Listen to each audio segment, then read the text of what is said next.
तो दोस्तों एक बार फिर से स्वागत है आपका अपने चैनल पे। तो दोस्तों यहाँ पर क्या है, प्रकाश के प्रवर्तन के आज ये वीडियो नंबर दोस्तों 6 है।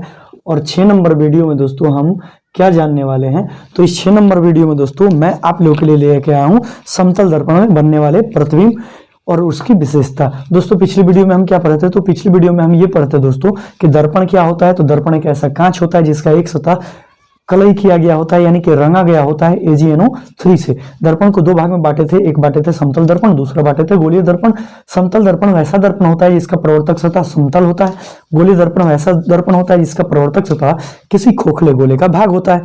गोलीय दर्पण को अन्य दो भाग में बांटे थे, उत्तल और अवतल में। उत्तल दर्पण उसको बोलते थे जिसका प्रवर्तक सतह बाहर की ओर उठा था, और अवतल दर्पण उसको बोलते थे जिसका प्रवर्तक सतह अंदर की ओर धंसा होता है। तो दोस्तों आज की वीडियो में हम समतल दर्पण से संबंधित कुछ बातों के बारे में जानेंगे और उससे संबंधित उसकी विशेषता और उसमें बनने वाले प्रतिबिंब की विशेषता के बारे में जानेंगे। तो चलिए समय को बिना गवाए वीडियो को शुरू करते हैं दोस्तों। उससे पहले मैं आपसे एक बात कहना चाहूंगा दोस्तों, अगर आप इस चैनल पे नए हैं तो प्लीज चैनल को सब्सक्राइब कर लें, क्योंकि वीडियो देखने के बाद आपको सब्सक्राइब करना ही है, ये हमारी गारंटी है। तो चलिए वीडियो को शुरू करते हैं दोस्तों। यहाँ पर क्या है कि समतल दर्पण में बनने वाले प्रतिबिंब और उसकी विशेषता है। तो यहाँ पर ये आपको एक दर्पण दिया गया है, ये आपको एक तल है, इस तल में ही आदमी खड़ा है। जैसे कहने का मतलब ये है कि निश्चित तल है, निश्चित तल में अगर यहाँ पर दर्पण है, इसके सामने ये दर्पण है, तो इस तल में आदमी इधर खड़ा है, इस तल में आदमी इधर, उसका प्रतिबिंब बना है। तो ये है दोस्तों, ये आपको है वस्तु। ये क्या है दोस्तों, आपको वस्तु मतलब कोई आदमी है, और ये है इसका क्या है दोस्तों, तो इसका है प्रतिबिंब। तो याद रखिएगा दोस्तों, याद रखिएगा। और ये रहा दर्पण से, और ये रहा दर्पण से जो प्रतिबिंब है, इसकी जो दूरी होती है इसको कहते हैं दोस्तों प्रतिबिंब दूरी। इसको क्या कहते हैं दोस्तों, प्रतिबिंब दूरी, याद रखिएगा। और ये रहा दर्पण, दर्पण के सतह से जो वस्तु की जो दूरी है इसको कहते हैं दोस्तों वस्तु दूरी। इसको क्या कहते हैं हम लोग, वस्तु दूरी। वस्तु दूरी को हम लोग U से सूचित करते हैं और प्रतिबिंब दूरी को हम लोग V से सूचित करते हैं। याद रखिएगा, वस्तु दूरी को U से, प्रतिबिंब दूरी को V से। यहाँ पर ऐसा आप एज्यूम कीजिए कि यह जो आदमी है दर्पण से x मीटर की दूरी पर खड़ा है, तो इसका प्रतिबिंब जो है ना दोस्तों, यह भी प्रतिबिंब इसका, याद रखिएगा, समतल दर्पण में यदि x मीटर की दूरी पर खड़ा है तो इसका प्रतिबिंब जो होगा वो भी आपको x मीटर की दूरी पर ही बनेगा। इस चीज को क्लियर रखिएगा दोस्तों। अगर ये 2 मीटर की दूरी पर है तो प्रतिबिंब इसका दर्पण से कितना मीटर दूर बनेगा, 2 मीटर। अगर ये 5 मीटर दूरी पर है तो प्रतिबिंब भी कितना बनेगा, 5 मीटर। अगर ये 2 मीटर की दूरी से बढ़ के 1 मीटर की दूरी पर आता है तो इसका प्रतिबिंब भी 2 मीटर की दूरी से घट के 1 मीटर की दूरी पर आ जाएगा। समझ में आ रहा है आपको, बात समझ में आ रहा है? नहीं समझ में आ रहा है तो मैं आपको समझाता हूँ। देखिए यहाँ पर ये बात होती है कि आप वस्तु से जितना दूर रहेंगे ना, दर्पण से जितना दूर रहेंगे, आपका प्रतिबिंब भी उतना ही दूर बनेगा। तो इसका प्रतिबिंब की विशेषता में पहला ये हो गया कि वस्तु दूरी जो होती है इसकी, वह बराबर होती है किसके, प्रतिबिंब दूरी के। वस्तु दूरी बराबर किसके होती है, प्रतिबिंब दूरी के। यानी कि समतल दर्पण में बनने वाले प्रतिबिंब की जो दूरी होती है वस्तु की दूरी के बराबर होती है। अर्थात U बराबर होगा किसके, V के। There is the concept number 1। यहाँ पर ये पहला नंबर कॉन्सेप्ट है। और आप देखेंगे कि अगर वस्तु की ऊंचाई जो है, अगर यहाँ पर h मीटर है दोस्तों, अगर यहाँ पर वस्तु की ऊंचाई h मीटर है, तो आप इधर देख, माफ कीजिएगा, वस्तु यहाँ पर है। यदि वस्तु की ऊंचाई आपको h मीटर है दोस्तों, h मीटर, तो आपके प्रतिबिंब की भी जो ऊंचाई है वो भी कितनी हो जाएगी दोस्तों, h मीटर हो जाएगी। इसका मतलब ये है दोस्तों, दूसरा नंबर प्रॉपर्टी ये हुआ कि वस्तु की ऊंचाई जो होती है, वस्तु की ऊंचाई, तो वस्तु की ऊंचाई को दोस्तों हम h से सूचित करते हैं और प्रतिबिंब की ऊंचाई को हम h डैश से सूचित करते हैं। तो प्रतिबिंब की ऊंचाई के बराबर होती है, किसके बराबर होती है, प्रतिबिंब की ऊंचाई के बराबर होती है, h डैश के बराबर होगी। ठीक है, प्रतिबिंब की ऊंचाई वस्तु की ऊंचाई बराबर है। मतलब अगर ये x मीटर होगा ना, x मीटर, x हटा दो, x तो है यहाँ पर, अगर ये y मीटर होगा तो ये भी कितना होगा, y मीटर ऊंचा होगा। वस्तु जितना ऊंचा होगा प्रतिबिंब उतना ही ऊंचा होगा। अब बात आती है दोस्तों, जहां पर इसका सिर है हमें वहीं पर इसका सिर देखने को मिल रहा है, जहां पर इसका पैर है हमें वहीं पर इसका पैर देखने को मिल रहा है। इसका मतलब यह है दोस्तों कि वस्तु जो है, वस्तु का प्रतिबिंब जो बना है वह प्रतिबिंब कैसा बना है, सीधा बना है, पैर की जगह पैर और हाथ सिर की जगह सिर, इसका मतलब ये है प्रतिबिंब जो बनता है समतल दर्पण में वह कैसा प्रतिबिंब बनता है, सीधा बनता है, सीधा प्रतिबिंब बना है, सीधा प्रतिबिंब बनता है।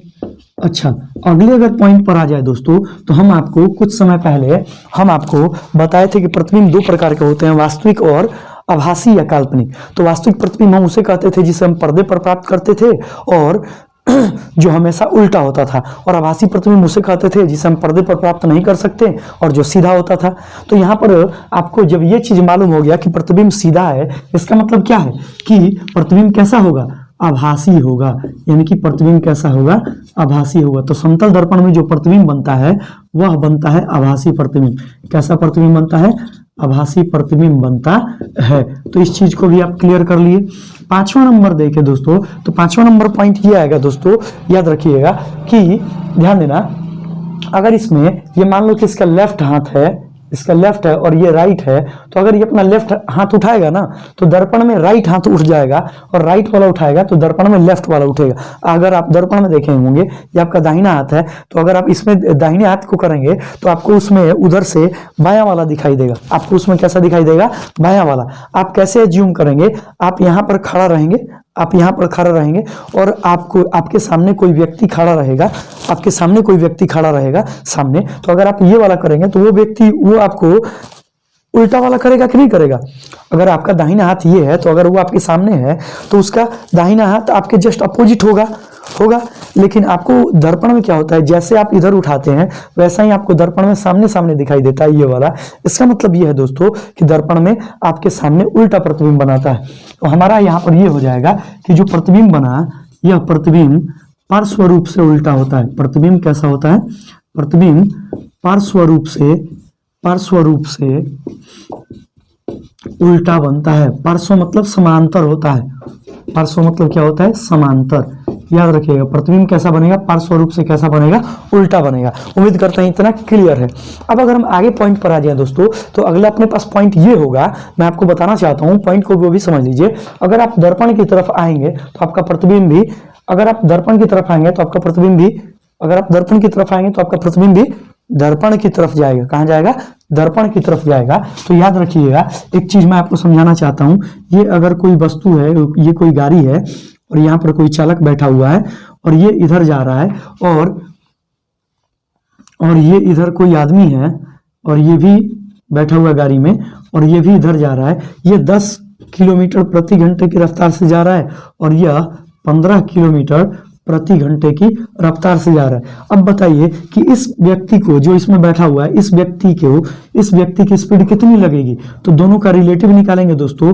तो रिलेटिव क्या होता है, सेम दिशा में क्या होता है, 15 किलोमीटर प्रति घंटा और माइनस 10 किलोमीटर प्रति घंटा, और यह स्पीड घट के हो जाता है 5 किलोमीटर प्रति घंटा। इसका मतलब ये है कि अगर ये 15 का चाल से चलेगा तो ये 10 के, तो 10 किलोमीटर तो ये कवर कर लिया, तो बचा डिफरेंस 5 ही का। तो इसलिए समान दिशा में क्या हो जाता है, घट जाता है। अब अगर हम आपको दिखाएं, ये ध्यान दीजिएगा, ये अब एक गाड़ी है, ये एक गाड़ी है और ये आदमी जो है इधर क्या कर रहा है, ये इधर बढ़ रहा है, और ये जो आदमी है, माफ कीजिएगा, ये इधर नहीं बढ़ रहा है, ये ऐसा मानिए कि ये इधर जा रहा है, इधर जा रहा है, ठीक है। और ये है, ये भी जो है दोनों सेम जगह पर हैं, और ये भी जो है इधर बढ़ रहा है गाड़ी से, दोनों सेम जगह पर हैं, एक ही जगह पर। अब ये जो जा रहा है ना 5 किलोमीटर प्रति घंटे की स्पीड से, और ये जो जा रहा है ना 10 किलोमीटर प्रति घंटे की स्पीड से, तो इन दोनों की 1 घंटे के बाद दूरी क्या होगी, तो आप देखेंगे कि 1 घंटे में ये 10 चल जाएगा और 1 घंटे में ये 5 चल जाएगा। तो दोनों के बीच की दूरी कितनी हो जाएगी, 10 और प्लस 5 यानी कि टोटल हो जाएगा 15। तो क्या होता है ना कि विपरीत दिशा में चाल को घटा लिया जाता है और सेम दिशा में चाल को जोड़ लिया जाता है। तो अब आप देखें हैं, तो अगर आप दर्पण की तरफ जाएंगे तो आपका प्रतिबिंब भी दर्पण की तरफ आएगा। इसका मतलब ये है कि अगर आप बढ़ते हैं तो आपका प्रतिबिंब भी आपकी तरफ बढ़ता है। तो सेम दिशा में आ रहे हैं आप लोग, तो जब सेम दिशा में आते हैं तो चाल हो जाता है जुट, चाल को क्या कर लिया जाता है, जोड़ दिया जाता है। तो छठा नंबर पॉइंट ये बनता है दोस्तों कि यदि आप दर्पण की तरफ थीटा मीटर पर सेकंड स्पीड से आते हैं या 2 मीटर पर सेकंड की स्पीड से जाते हैं तो आपका प्रतिबिंब 2 थीटा मीटर पर सेकंड की स्पीड से आएगा। याद रखिएगा, यदि दर्पण की तरफ, यदि वस्तु दर्पण की तरफ थीटा मीटर पर सेकेंड की स्पीड से आती है तो प्रतिबिंब 2 थीटा मीटर पर सेकेंड की स्पीड से दर्पण की तरफ आएगी। ये हो गया। और ये था आपको समतल दर्पण में बनने वाले प्रतिबिंब की विशेषता। वीडियो कैसा लगा आपको कमेंट करके जरूर बताएं। अगर आप चैनल पर नए हैं तो चैनल को सब्सक्राइब करें, बेल आइकन को दबाना ना भूलें, दोस्तों के साथ शेयर करना ना भूलें। दोस्तों ये आप ही का चैनल है, आप ही से ग्रो कर सकते हैं। वीडियो अगर आपको सच में अच्छा लगा है तो प्लीज आप इस वीडियो को शेयर करें और दोस्तों को कहें, समझाएं कि ये एक प्लेटफॉर्म जो है बहुत अच्छा प्लेटफॉर्म है जिसमें हम अपनी पढ़ाई कर सकते हैं अच्छे से। तो दोस्तों बाय बाय, टेक केयर, धन्यवाद। ऐसे ही छोटी छोटी वीडियो को लेकर मैं आपसे मिलता रहूंगा। अगली वीडियो में हम लोग पढ़ेंगे किसके बारे में, तो अगली वीडियो में हम पढ़ेंगे गोलीय दर्पण और उसमें बनने वाले प्रतिबिंब। तो गोलीय दर्पण क्या होता है उससे संबंधित हम सवाल करेंगे। तो तब तक के लिए बाय बाय, टेक केयर।